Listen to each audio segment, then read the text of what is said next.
नमस्कार। संतोष की रिपोर्ट में आप सबों का स्वागत है।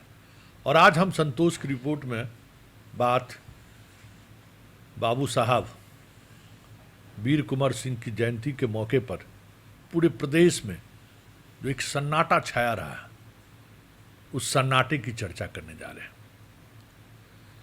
देखिए, देश की आज़ादी के आंदोलन में या फिर देश के नवनिर्माण में आपकी क्या भूमिका है, डेमोक्रेसी का ये एक अलग तरीके की फैलेसी है। हमेशा आपके योगदान को वोट से जोड़ा जाता है, जाति से जोड़ा जाता है। बिहार में वीर कुंवर सिंह से बड़ा स्वतंत्रता आंदोलन का सिपाही कोई और दूसरा नहीं हुआ। अकेले अंग्रेजों को इस हद तक मजबूर कर दिया जो किसी शासकों ने नहीं किया। इतिहास के पन्नों में वीर कुंवर सिंह की गौरव गाथा अंकित है, लेकिन उस गौरव गाथा का कोई राजनीतिक महत्व नहीं है आज के इस डेमोक्रेसी में। सामान्य तौर पर जो राजकीय समारोह होता है, आज भी समारोह मनाया गया। राज्यपाल और मुख्यमंत्री पहुंचे, माल्यार्पण हुआ, बात आई गई, सब अपने अपने घर चले गए। इस महापुरुष का एक किला है, दृढ़ अवस्था में किसी दिन गिर जाएगा। वैसे इतिहास के प्रति हम लोगों की संवेदनशीलता कुछ ज़्यादा रही नहीं है। पर बाबा के बाद हमारे बाबा कौन हुए, यह जानने की आवश्यकता हमें नहीं है। चलिए, वो अंग्रेज थे जो इतिहासों को इस तरीके से लिख दिया, परोस दिया।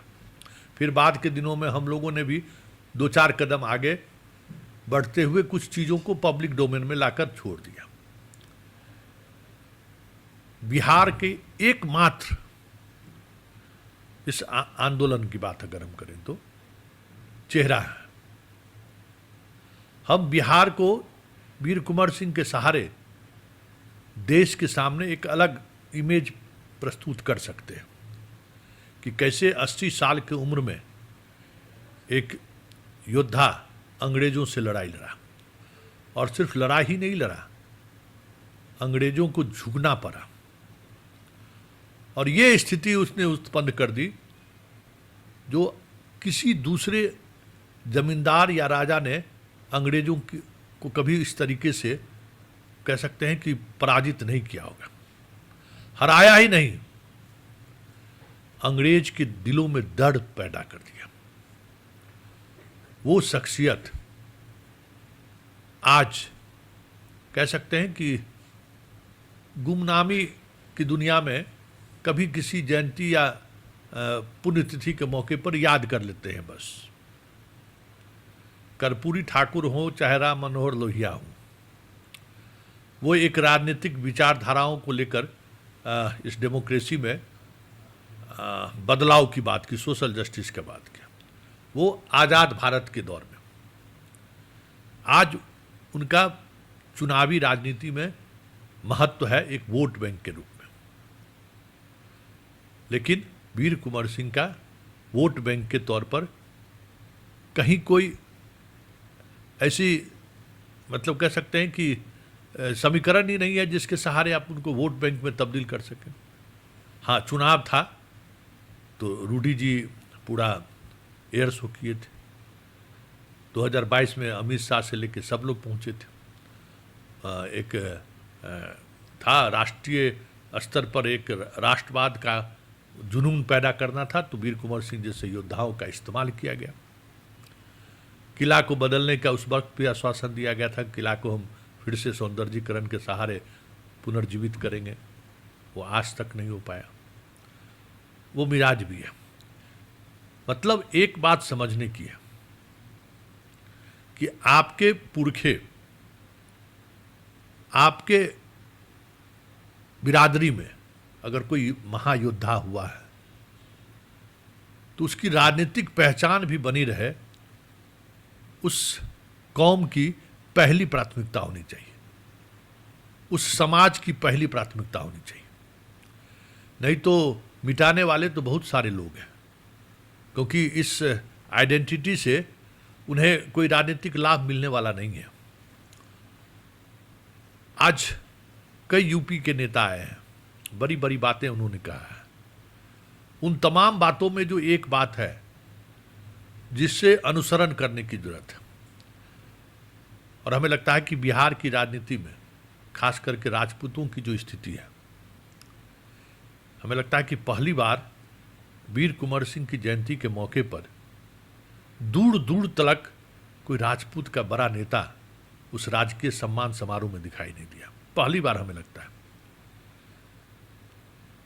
35 विधायक है, सबसे ज़्यादा सांसदों की संख्या है, फिर भी आप राजनीतिक तौर पे वनवास का जीवन जी रहे हैं।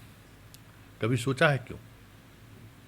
हमारी राजनीति कभी धर्म नहीं रही है। हमारी राजनीति हमेशा सोशल जस्टिस रहा है। हमारी राजनीति हमेशा गरीबों के साथ खड़े रहने की रही है। पंडित और पुजारी और राम और कृष्ण की सियासत में से मेरा वास्ता कभी नहीं रहा है। हम हमेशा अन्याय के खिलाफ खड़े रहने का दुस्साहस किया है। हम हमेशा सत्य के साथ खड़े रहने का साहस किया है। हम हमेशा अन्याय के खिलाफ आवाज़ बुलंद करने के रूप में जाने जाते हैं। हम हमेशा सत्य से सरोकार करते हैं। यही पहचान हमें समाज के अन्य बिरादरी के लोगों से अलग करता है। और यही अगर नहीं है तो फिर वीर कुंवर सिंह के होने और नहीं होने का मतलब क्या है? वीर कुंवर सिंह के उस दौर को याद करिए, कौन लोग थे उनके साथ लड़ने वाले, कौन था उनका सेनापति? कभी आपने सोचा है? कभी इतिहास ने वीर कुंवर सिंह के उस दौर को जरा याद करिए। लोगों का भरोसा हम पर था, वीर कुंवर सिंह का पर भरोसा था।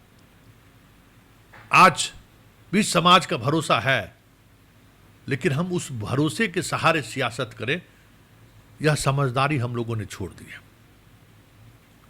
इसलिए बिहार में राजनीतिक तौर पर संख्या बल पर भले हम सबसे संख्या बल में एक बड़ी उपस्थिति दर्ज करा रहे हैं, लेकिन एक राजनीतिक ताकत के रूप में हमारा धीरे धीरे क्षरण हो रहा है। हमारे राजनीति अपराधियों के हाथों में है। जो राजपूत में आज अपराधी प्रवृत्ति के लोग हैं, जो गलत तरीके से पैसे कमाए हैं, आज वो राजनीति में, चाहे वो लालू यादव हो, चाहे नीतीश कुमार हो, या जो भी पॉलिटिकल पार्टी है, आज राजपूत के ऐसे ही नेताओं को जगह दे रहा है जो सामाजिक तौर पर जिसकी कोई भूमिका नहीं है। क्यों? ऐसे लोगों को रिप्रेजेंटेशन देने से समाज का जो एक स्वरूप रहा है सत्य के साथ खड़े होने का, अन्याय के साथ खड़े होने का, वह खत्म हो जाए। लोगों के अंदर जो ये इमेज है ना, वो खत्म हो जाए। नेहरू के दौर में ठाकुर और बनिया को लेकर कितनी फिल्में बनी होंगी। मतलब फिल्म में अगर कोई बलात्कारी है तो वो ठाकुर है। इमेज को कह सकते हैं कि प्रभावित करने की बहुत बड़ी कोशिश हुई।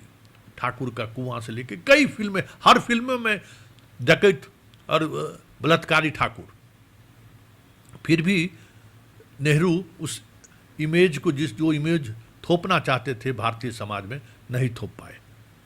शुरुआती दौर में नेहरू के खिलाफ राजपूतों ने ही कमर कसा, लेकिन आज हम उस सियासत के साथ हैं जो सियासत कभी राजपूत का भला कर ही नहीं सकता है। जोगी जो सियासत कर रहे हैं वो राजपूत का सियासत नहीं है। जोगी जो कह रहे हैं वो राजपूत का सियासत नहीं है। हम पावर में हैं तो किसी के घर पर बुलडोजर चढ़ा दें, ये हमारे मान सम्मान के बाद विपरीत है। इसलिए जोगी के बाद यूपी में ठाकुरों को ये स्थिति बिहार से भी बदतर हो जाए तो कोई बड़ी बात नहीं होगी। वीर कुंवर सिंह के जयंती के मौके पर मेरा जो अनुभव रहा है ठाकुर की सियासत को लेकर, वो अनुभव यही कह रहा है कि जब जब हम धर्म के करीब गए हैं हमारा नाश हुआ है। हमारा जो मूल धर्म है, उस धर्म के साथ जब जब हम खड़े हुए हैं, कहीं भी किसी भी फील्ड में आप क्यों ना हो, आपको उसी तरीके से मान और सम्मान समाज से मिलता है जो हमारे पुरखों की पहचान रही है।